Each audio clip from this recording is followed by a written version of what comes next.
Come closer. The shadows have missed you, and tonight they have a new story to tell. Welcome to Scary Stories After Dark.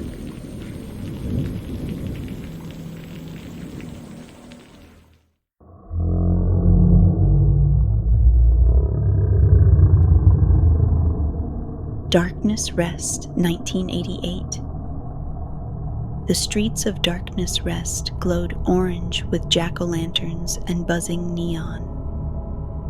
A lonely video store sign flickered against the drizzle, light stuttering over the cracked pavement. Somewhere, a boombox played The Cure, muffled through static. A boy in a plastic vampire cape stumbled out of an alley, laughing nervously. His best friend trailed behind with a paper sack of candy they'd test run from the new Halloween store. "Man, that guy was a creep," the friend muttered, shifting the bag. "His eyes were wrong." The boy didn't answer. His laughter cracked into a rasp. The cape clung to his shoulders like it had fused to his skin, and his teeth, plastic a second ago, clicked down into points that glistened. The drizzle turned red as the boy lunged. His friend's scream tore through the empty street, cut short by a wet crunch. The paper sack split open, candy spilling across the gutter as something slammed bone against brick. Snickers and Reese's floated in the spreading blood. A shop window rattled with each impact. Neon flickered, buzzed, and died. When the silence finally settled, the Cape Boy's shadow dragged itself upright. He stood over the broken body, chest heaving, fangs slick. The night seemed to lean in around him. Across the street, the new costume shop sign blinked on for the very first time. Hallows End, costumes for everyone. The boy's head snapped toward it. The store door creaked open, though no one stood there, spilling golden light across the rain-soaked pavement. Inside, a tall silhouette shifted in the glow, long fingers tapping the glass, as if inviting the town in.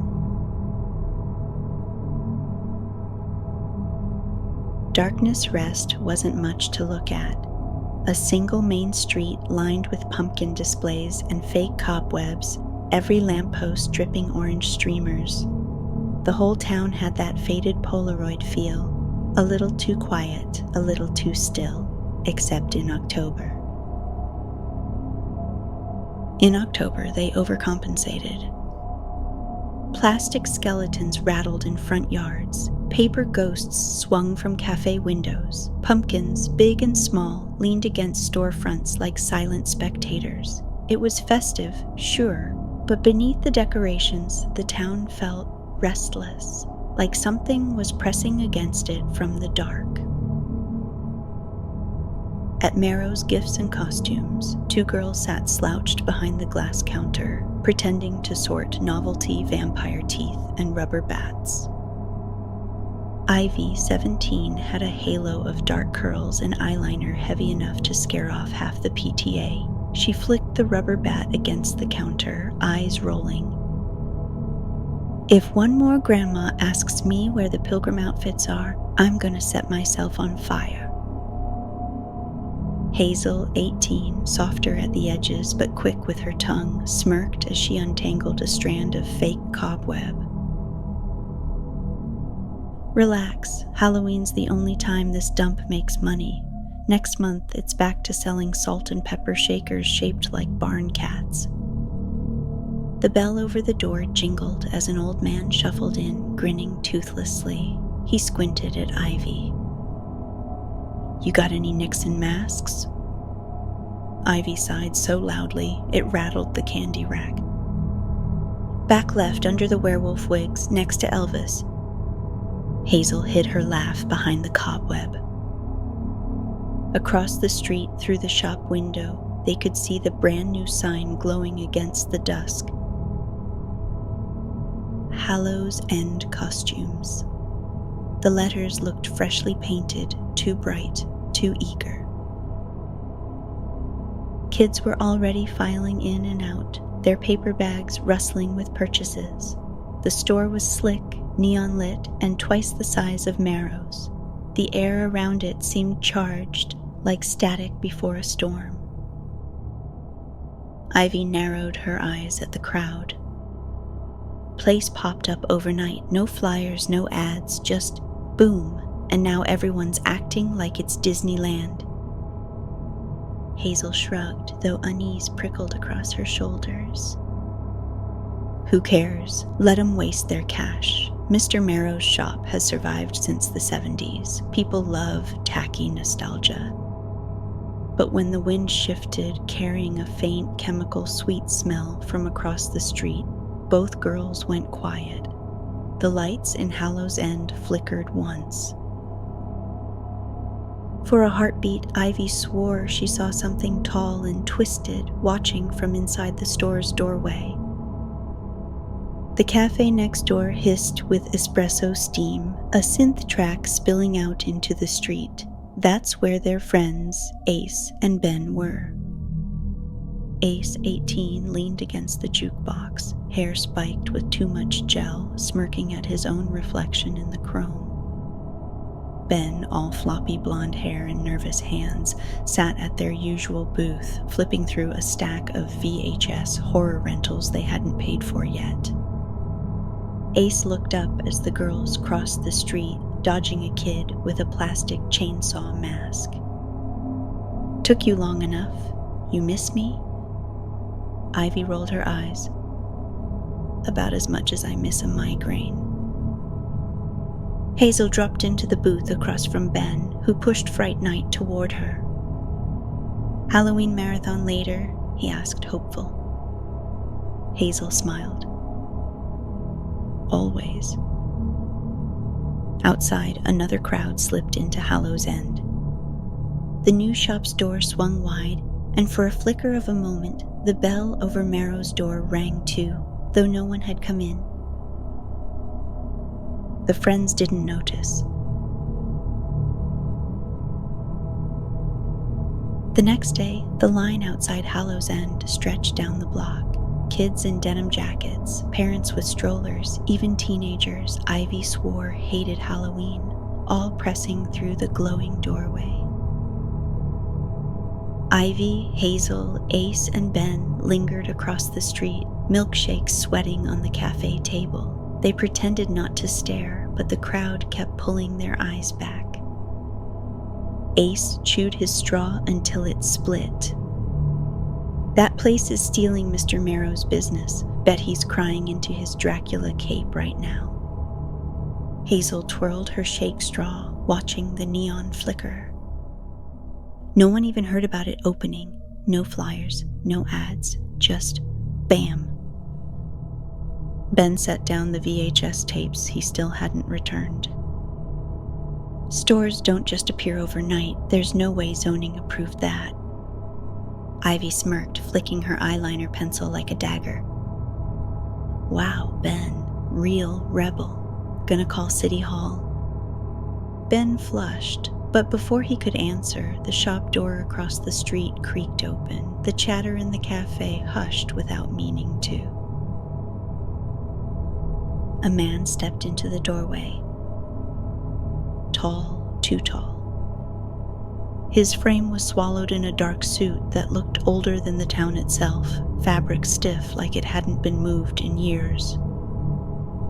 His face off.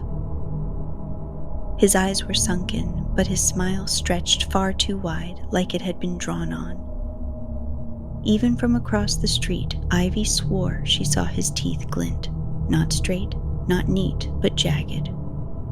He scanned the street slowly, head tilting like a marionette on strings, before gliding back inside. The door swung shut, bell chiming a note too long, too sharp. Ace leaned back, trying to play it cool, but his leg bounced under the table. "That guy looked like he eats people for breakfast." Ivy cracked a grin. "Nah, dinner." Hazel shivered, her straw squeaking against the plastic lid. There's something wrong with his skin, like it didn't fit him. Ben shook his head, forcing a laugh. You guys watch too many horror movies.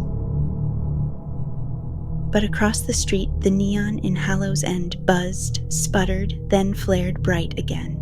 Through the wide windows, mannequins stood lined in a row, costumes hanging heavy, their plastic faces painted with smiles that looked a little too knowing. One mannequin's head twitched just slightly. The group didn't notice. Darkness Rest woke up to sirens and a television crew nobody invited. Word spread like spilled soda. Someone had been found in the lane behind the video store, half hidden in discarded boxes, eyes rolled back, and a grin stretched too wide as if stitched by poor hands. The cape from the cold open had vanished. Detectives took pictures and shook their heads. Neighbors whispered. People put up extra locks. The cafe ran out of cinnamon rolls. At Marrow's, Ivy and Hazel watched the morning news feed through the display window. The anchor's voice wobbled between practiced calm and genuine alarm. Unexplained mutilations, police say. No known motive, wearing remnants of costumes. Hazel's hand went flat on the glass. Costumes, she repeated. The word tasted wrong. Across town, the first call came in from Mr. Hansley, the retired postman with the immaculate mustache and a private obsession for Mrs. Crabtree's prize begonias. He had been seen shuffling down Maple Lane, wearing a tattered zombie suit. Someone said he was humming like the theme from an old horror flick. Someone else said he was chewing on something that used to be part of the Crabtree's hedge. By noon, the Crabtrees lost their begonias and a chunk of neighborly peace. Mr. Hansley was detained on a bench, drool pooling at his chin, hands stained dark. He kept reaching for his mouth as if surprised to find it still there. When he faced Hazel, his eyes were glassy and ravenous. One of his fingers still clutched a half-eaten petal. He smiled, a sound like a dryer stuck on short cycle. Best mulch ever, he croaked. The scene was equal parts horrified and ridiculous. An older woman fainted because her begonias were gone. A teen filmed a shaky clip on a camcorder and added a silly scream track. The internet would have called it content if the internet existed in that way. In Darkness Rest, it was chaos with a laugh every now and then, man-eating gardeners and neighborly gossip ricocheting like flares. Ivy felt a cold knot. She turned away from the window and found Ace leaning in the doorway, chewing his lip. Ben held a VHS case like a talisman, Fright Night, as if it could explain the plot. Maybe someone's playing a prank, Ben said, voice thin. Costume party gone wrong. Ivy's eyes found Hazel's. Hazel's jaw was tight. Or someone's selling costumes that don't come back, she said. A bell chimed from across the street, Hallows End, and for the first time the sound was not automatic. It was a hammered note, deliberate and slow. A woman ran past the shop, eyes wide, her new witch hat askew. The hat's ribbon had tiny barbed stitches along the edge, like the seam had been sewn with thorns. Her laugh hitched and curdled into a cough. She collapsed, clutching at the hat that clung to her scalp like wet paper. The shop's window shivered. Inside, the owner watched from the shadow of the mannequins. He raised one long hand and tapped its glass, a gentle rhythm, tap, tap, tap. Each time he tapped, another story came in on the radio. Another body discovered, another rumor blossomed. By dusk, Darkness Rest had enough stories to start a rumor mill. Cobwebs found braided into hair, people muttering in other voices, neighbors waking with pale teeth and strange calluses on their palms as if they'd used claws in their sleep. The killings, whichever name the townsfolk gave them that hour, were sporadic but brutal. The police had no leads. There were no witnesses who remembered much besides the scent of the new shop, sugar, and something metallic beneath. That night, Ivy walked home alone, the orange glow of porch pumpkins slicing the fog. A rustle in a back alley made her pause. She nudged the gutter with a shoe and found a tag stuck in the mud. A small paper costume label stamped with neat letters she'd seen on the Hallows End bag that morning. On the tag, in handwriting not quite human, someone had scrawled 3 words with a needle-fine pen. Where? Become.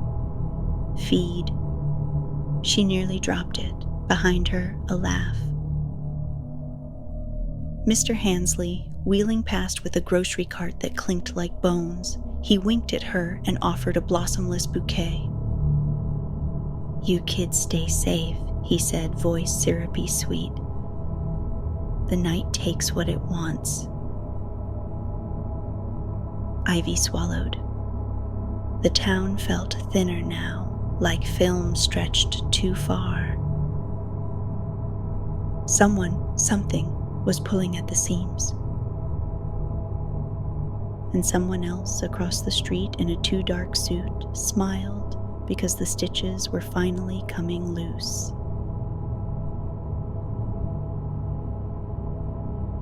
By morning, the town looked like someone had scattered a horror movie across Main Street and forgotten to tidy up. News vans with blocky satellite dishes idled outside the diner, their crews wrapped in windbreakers and confusion. A film of rumor glossed every conversation. The radio DJ, who had once played synth hits between coffee ads, now read police bulletins in a voice meant for weather updates. The police had barricaded the lane behind the video store. Yellow tape fluttered like warning bunting. People crowded behind it, faces flushed with the same mixture of terror and a hunger for spectacle that made small towns feel alive. Kids craned for sightlines. Someone sold t-shirts with a ghosted Hallows End logo on them. The first parade of the season, the Pumpkin Promenade, limped toward Main with a float shaped like a giant jack-o'-lantern and a brass band playing off-key. It should have been ridiculous, corny, safe. Instead, it turned into the first real test of Darkness Rest's nerves. The band's trombonist, a gregarious man named Lyle, who'd never met a show he didn't like, tripped while vaulting onto the float and landed on a woman who'd bought a vampire cape from Hallows End. The cape tightened around her throat like a silk noose. Lyle's eyes went milky, his face slack.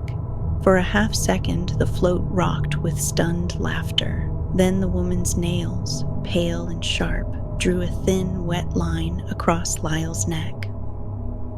The band's music dissolved into crazy yells. Pandemonium unfurled. People pushed and scattered. Someone filmed the whole thing in shaky camcorder footage that would get passed around until everyone in town could recite the exact angle of the camera. Children screamed. A giant inflatable pumpkin split open like a bloated belly and sent a cascade of confetti over sheriff's deputies who didn't know whether to laugh or run. Marrow's gifts and costumes became an island of pragmatic calm in the middle of the chaos. Ivy, Hazel, Ace, and Ben slammed the front door and pulled down the metal grate. Shelves rattled with plastic props and ceramic witches. The bell over the door chimed once when they locked it, too loud in the thickening quiet. People are monsters now?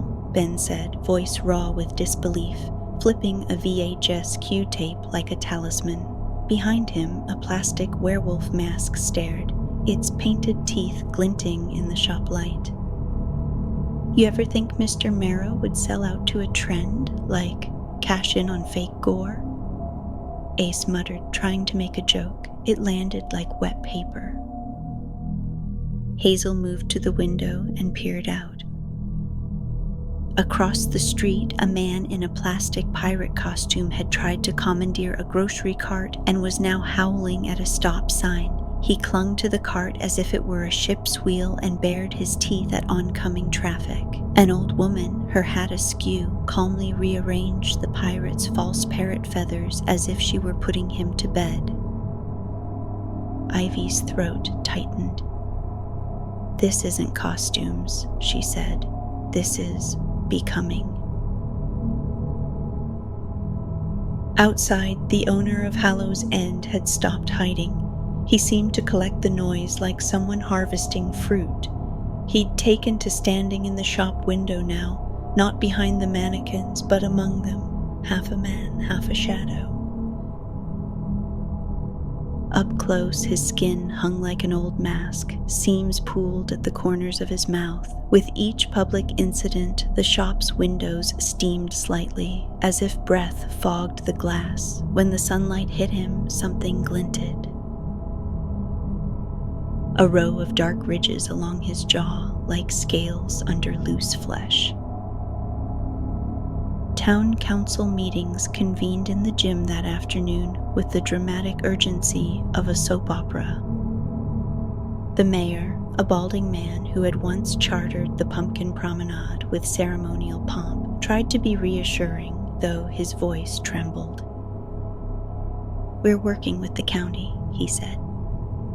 We're doing all the right things. The county, who had never seen a town behave like Darkness Rest, sent a single detective and a flyer.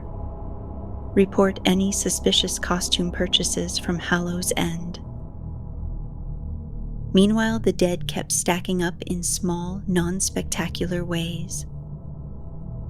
A man found in his garage, cheeks caved in where his teeth should be. A teenager in a corn maze turned to find his hands had grown talons. A woman discovered in her bedroom wearing a child's ballerina tutu and humming to a song that was not hers. The morgue refrigerator hummed like an ancient appliance that knew more than it should.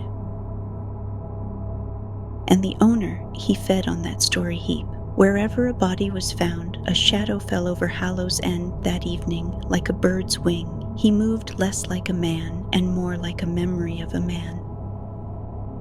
Slick with age, deriving shape from the costumes he'd sold. When a local reporter tried to ask a question through the shop window, "Sir, how do you respond to..." The owner cocked his head, and the mannequins in the background turned their heads in unison, so no matter where the camera aimed, it found nothing human to look at but him. He smiled a private smile.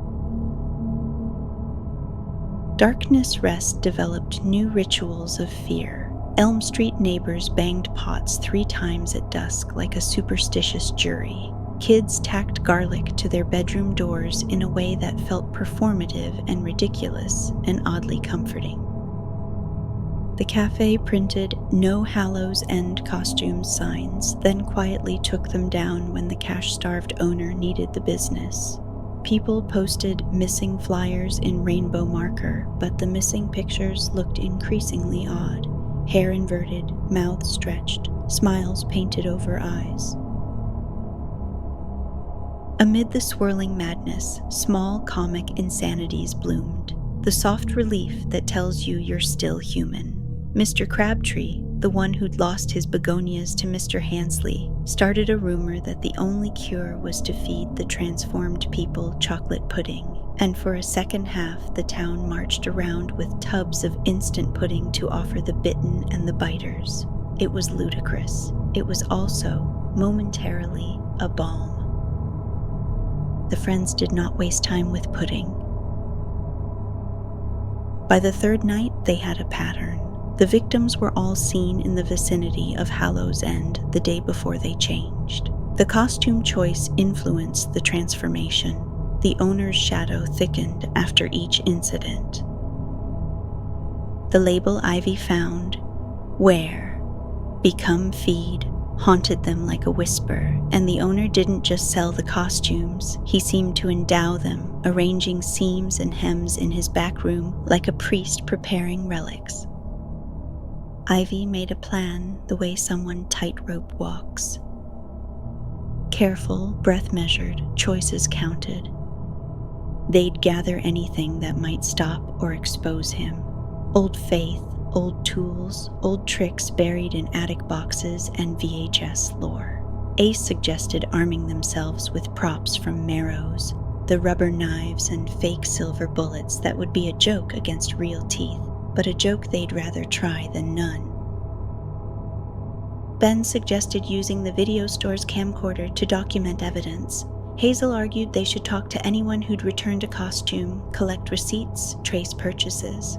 Practical, simple, human. They met at midnight under the diner's neon that hummed like an animal. The town around them breathed in anxious fits. A stray dog yipped at a shadow that wore a child's doll bonnet. Ivy felt the weight of it all in her gut. The lives turning into costumes, the owner's contented smile, the way the moon made the mannequin's eyes look like tiny windows. "We stop him," she said, "or we die trying." Which sounds about right. Ace smirked, forcing bravado like an old jacket. "We've watched enough movies to know the rules. Rule 1, don't split up. Rule 2, bring a camera. Rule 3, when in doubt, burn the thing."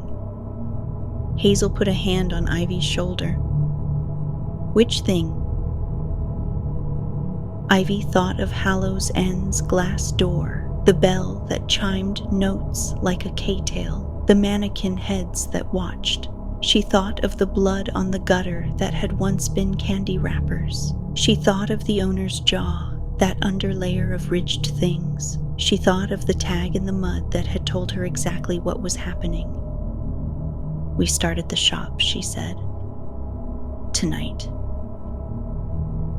They left the diner with a cassette recorder, 3 flashlights, a pack of fake silver knives, and the kind of silence that follows people who know something terrible and refuse to look away. Outside, the night was full of small sounds. Someone weeping softly in a window, the distant crunch of a scavenged pumpkin, the bell in Hallows End chiming somewhere inside the dark like a heartbeat. And somewhere in the seam-stuffed back room of the shop, the owner's hands worked with a hunger that was not entirely a hunger for cloth.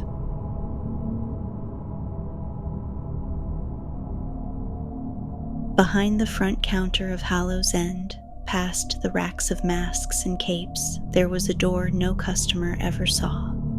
A door painted the color of dried blood, no knob, just a seam. It opened only when the shop wanted it to. The owner slipped through, his tall frame folding unnaturally, like he'd been stitched from too many pieces of cloth. The back room wasn't a room at all, but a workshop carved from rot. Fluorescent lights buzzed weakly overhead, each one coated with a slick film that made them glow jaundiced yellow. Tables lined the walls, not with scissors and fabric, but with bones and threads as fine as veins. Costumes hung like flayed skins, each one pulsing faintly, breathing as though alive.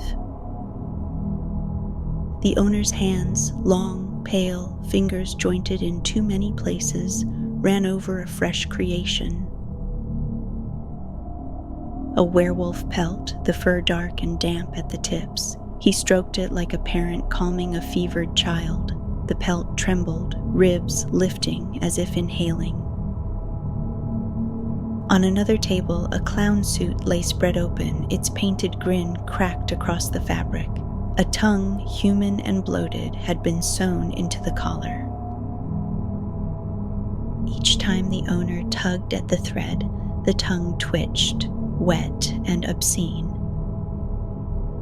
He hummed as he worked, not a tune, but a single rising note, guttural and low, vibrating the mannequins stacked in the corner. Their faces shifted in the dim light, expressions flickering between blank, smiling, screaming. Every costume sold, every drop of blood spilled, fed him. His body was changing now, less man than husk. His smile stretched wider each night, the seams at his cheeks splitting to make room for teeth that weren't quite human.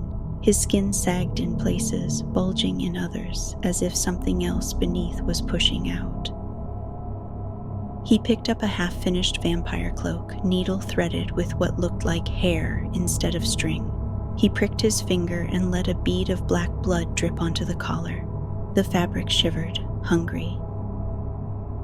He whispered to it, voice a rasp of dry leaves. Where, become, feed? From outside, faintly, came the sounds of the pumpkin promenade still unraveling. Sirens, shouts, laughter cut too short. Each noise filled him, stitched him tighter. Soon he wouldn't need costumes at all. Soon he could step into the town himself. The bell above the shop door chimed, not because someone entered, but because the teens across the street were speaking his name, plotting, deciding. He could feel their intentions tugging on the threads. 4 of them, young, ripe. The mannequins' heads all turned at once, facing the door, waiting. The owner smiled, his jaw creaking open further than it should.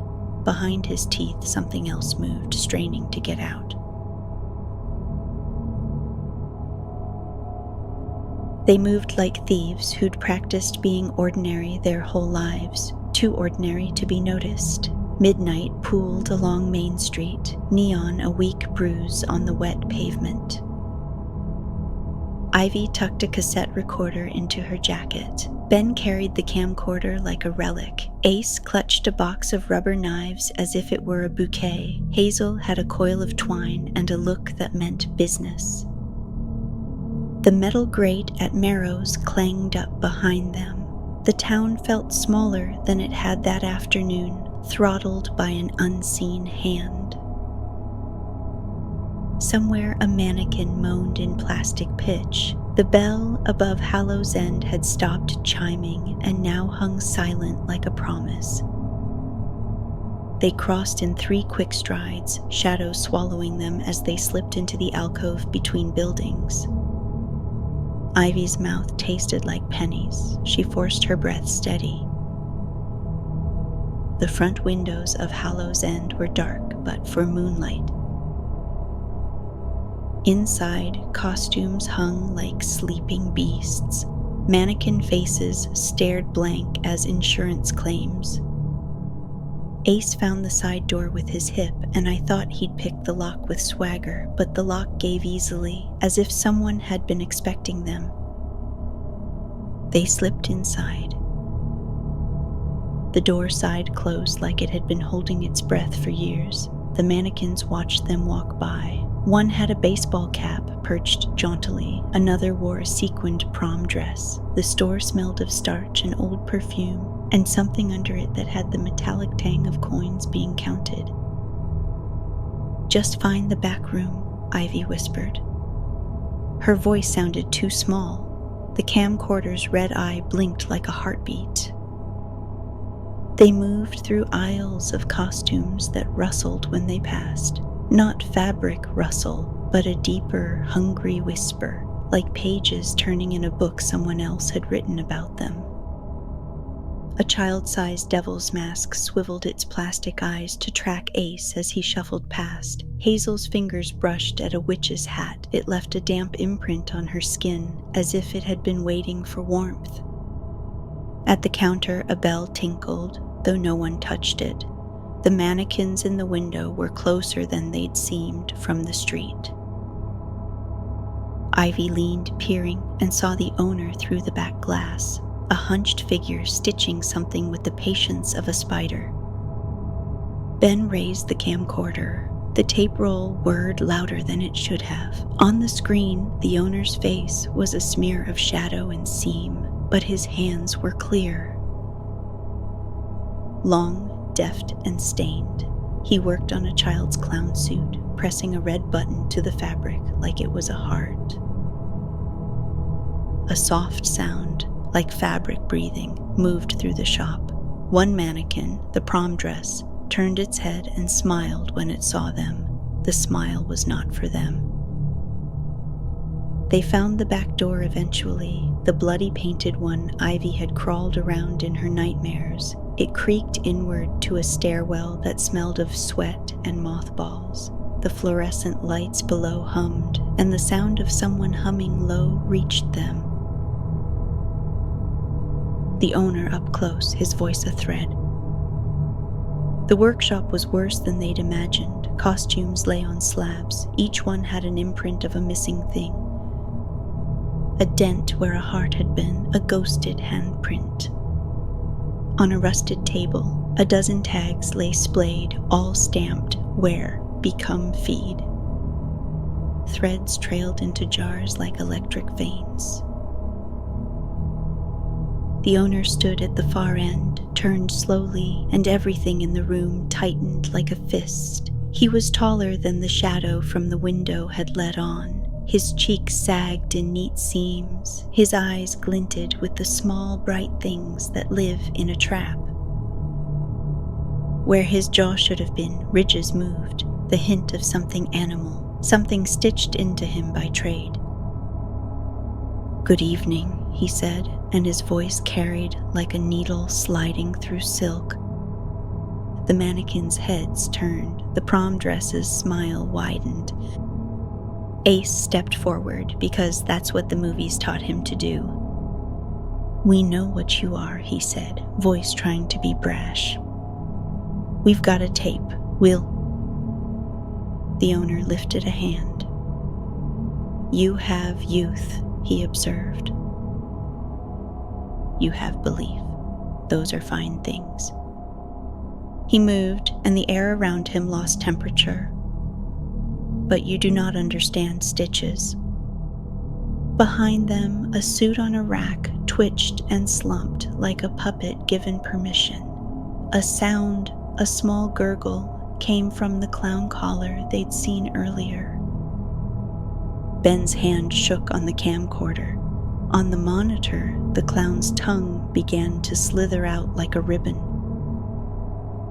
Hazel threw the coil of twine. It hit the mannequin nearest them and wrapped, and for one wild, hopeful second, the fabric stayed still. Ivy lunged for the nearest rack, pulling costumes free and tossing them into the middle of the room like kindling. "Burn it," she hissed. Ace struck a match with hands that smelled of fear and sugar. The match head flared, and a seam on the werewolf pelt caught quickly, the fur hissing and curling. The fabric shrieked a sound like tearing paper, but it burned clean and black. Smoke smoked and stung their eyes. The owner laughed, a short, delighted sound. "You think fire will unmake what was made?" he intoned. His hands moved with a speed too fast for a man, fingers sewing the air. The burned fur on the floor twitched as if remembering its shape, and from the charred cloth a thin, pale thing slithered free. Not quite flesh, not quite shadow. It found the nearest mannequin and crawled inside, filling it like breath into a balloon. The group backed toward the stairs. "Go!" Ivy shouted. Ben tripped, camcorder flipping, and the owner's hands were on him like a weight. The owner smiled, and in that smile, something older and rawer showed, a mouth designed for taking names. Ace shoved Ben up the stairwell. Hazel yanked Ace's arm. Ivy felt a sharp sting across her forearm, a needle snip of sharp pain, then a warmth that left like a dropped coin. The owner's whisper brushed past her. "Where? Become feed?" They tumbled out into the night like people escaping a sinking car. The door slammed behind them, and for a moment the town breathed with them, and then the bell rang, a single clear note that split the air. Down the block, someone began to sing the old Halloween song as if to cover screams. The camcorder lay face up in the gutter, the tape spinning blankly, the red light still bisected by shadows. In the dark window of Hallows End, the owner watched them go, one hand resting against the glass. Where his cheek should have been, the ridged line flexed, as if he chewed something small and fierce. They'd gotten out. They'd brought nothing but a chunk of burnt costume and a smear of footage that would likely look like grain and superstition. But Ivy's skin prickled with the knowledge of stitches. He had tasted them up close. He would change after tonight. The seams along his jaw shimmered, and in that glint Ivy thought she saw fangs or knives, or the teeth of someone who'd been sewing other people for years. They ran toward the diner, toward light and coffee and the ridiculous idea that a spoonful of hot sugar could still make things ordinary. Behind them, Hallows End's door opened, and a small boy in a newly bought wolf mask padded out like a stray, head tilted, sniffing the air. One thing echoed in Ivy's mind as they disappeared into the night, the bell chiming once, exactly 9 times. Smoke and ash smelled like victory for exactly 3 heartbeats. They returned in the gray hour before dawn, the burnt rag in Ivy's fist still warm, a single loaf of scorched fur they'd pulled out of the back room and dragged into a barrel. The diner's neon hummed behind them, sickly and small. The town slept with one eye open these days, and the friends moved like thieves undoing a long, terrible thread. They weren't heroes. They were teenagers who'd seen too many horror movies to pretend otherwise. But they had something else. Stubbornness and the kind of loyalty that knits people together in perhaps the only way that matters in bad stories, by refusing to leave one another behind. Ben's camcorder lay in a sock back at the diner, the tape either full of static or truth. Ace's grin had thinned to a line, and there was a fresh welt where something had grazed his shoulder in the shop. Hazel's hands trembled sometimes when she reached to touch Ivy's sleeve. Ivy led with the steady breath of someone who had to be sure she could be brave twice if necessary. The plan was simple and terrible. Lure the owner into the open, set flame to everything that bore his mark, and make him watch the thing he loved burn. If you can't kill an idea, the theory went, maybe you could scare it away. They trawled the town for help in the smallest ways. An extra can of gasoline from Mr. Crabtree's shed, a pry bar from the hardware store, a ridiculous silver toy gun Ace swore would look menacing as hell. People gave what they had, a flashlight, a prayer muttered under breath, a dish of pudding offered in a bewildered attempt to soothe the transformed. No one offered courage. That was something the 4 of them had to bring. At dusk, they took their places. Ivy slipped onto the roof of the shop next door to Hallows End, a vantage point that smelled of gutters and old tar. Hazel stayed by the alley with the gasoline can signal. Ben and Ace crouched at the diner's shadow, ready to run interference and capture what evidence they could, their breaths clouded in the crisp air that felt like the edge of winter. The owner came out on schedule. Or perhaps it was schedule that followed him. He slid into the street as if cut from some other night, the seam along his jaw glinting like a blade. Mannequins stood in the empty storefronts across the way like an audience. He moved with that old, terrible patience, his voice a pinprick in the dark. You returned, he said, and it sounded like a question and a greeting. Ivy dropped the first torch. Flame licked up the nearest rack of costumes. Heat thundered in the quiet. The owner watched, and for the first time in months, he looked shaken, not by pain but by disappointment. He loved fabric. He loved the delicate theater of becoming. Fire was arrogant and indiscriminate. He bared a mouthful of thick, knifed teeth and laughed, and when he reached out, the mannequins around him shifted as if waking from sleep. They moved with hurting grace, pouring into the street like a small, silent storm. Hazel's coil of twine snapped across a mannequin's neck, and it collapsed, its joints rattling like broken toys. Ace sprinted forward with the ridiculous silver gun and swung it like a baton, knocking a mannequin face first into the curb. Ben filmed, his hand steady because steadiness was all the proof the world asked for.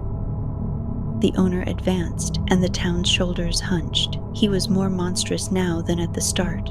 Ridges along his throat, a jaw that pressed forward like a clawed hinge, but he did not move like thunder. He moved like needlework taking form, precise, inexorable.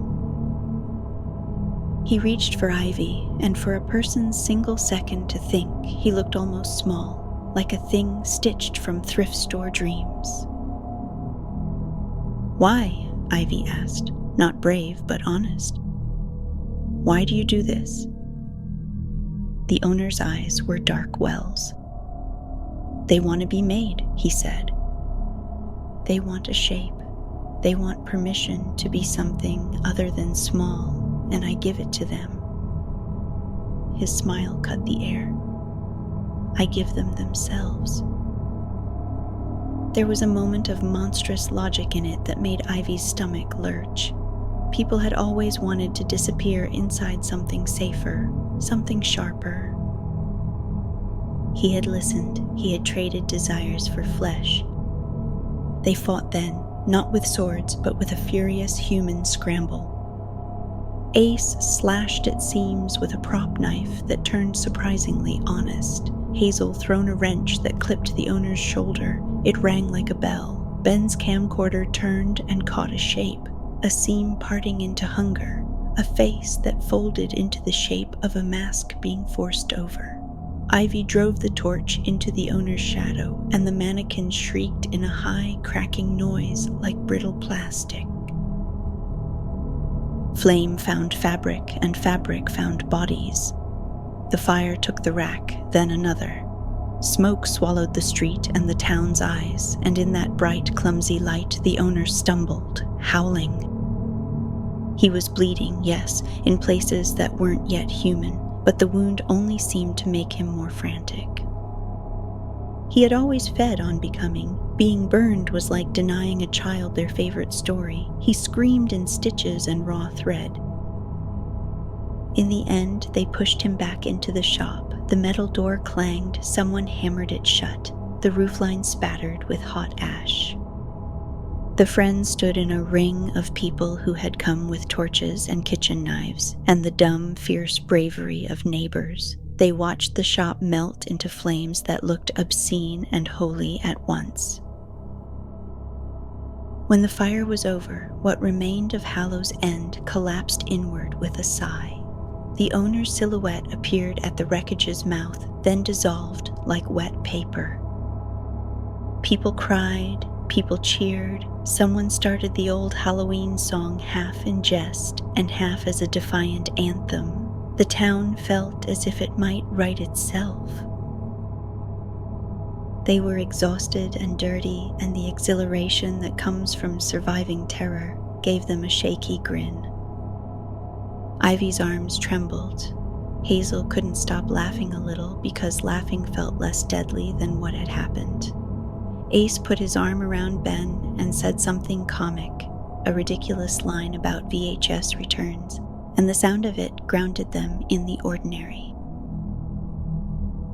They assumed it was over. A month later, the council gave the deed to a burnt lot back to the town. Kids used the blackened windows to hang new paper ghosts.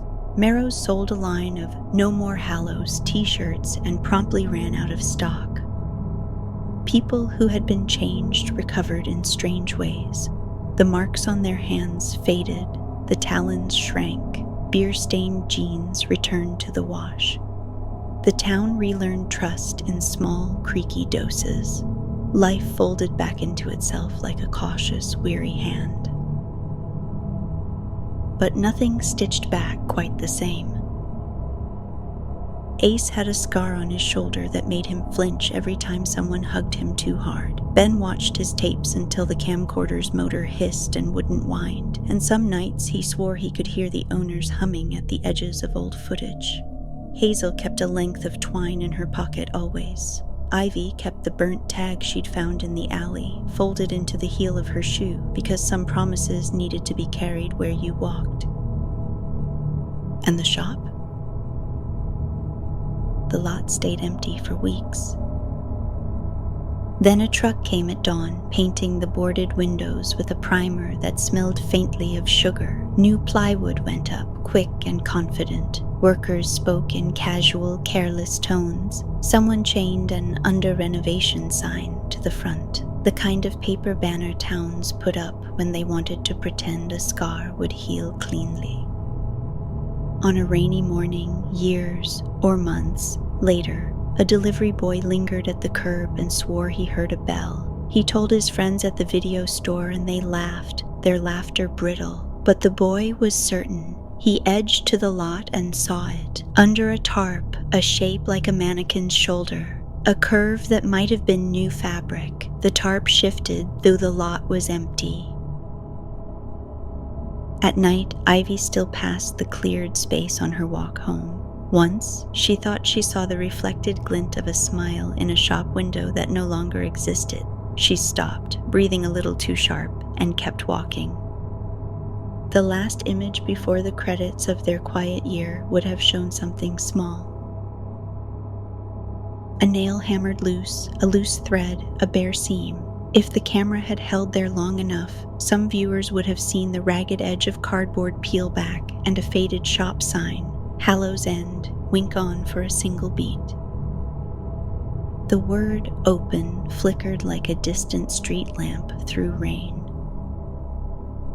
The friends survived, scarred and louder in their jokes. They had won the night in ways that mattered, saved neighbors, stopped a ritual, burned a room of horrors. They'd kept one another alive. They'd also taught a town how fragile its skin was, how easy it could be to slip and become the thing you'd always pretended to be. And somewhere beneath the boards and the new paint, something patient turned, like a puppet inside a wooden chest, waiting for hands to lift the lid.